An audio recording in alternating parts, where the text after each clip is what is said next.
برای یک لحظه فکر کنید. آیا ما انتخاب کردیم که به دنیا بیاییم؟ ما پدر و مادرمان، ملیتمان، دینمان را انتخاب نکردیم. زمان و مکان تولدمان را انتخاب نکردیم. شرایط زندگیمان را انتخاب نکردیم. اینها پایه‌های زندگی ما هستند، اما ما هیچ قدرتی بر آنها نداریم.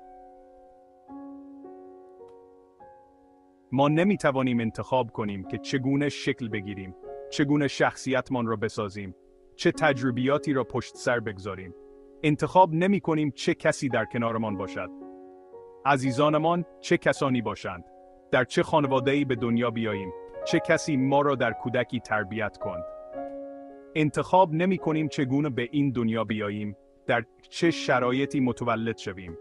انتخاب نمی‌کنیم چرا وجود داریم، معنای زندگیمان چیست، هدفمان چیست. انتخاب نمی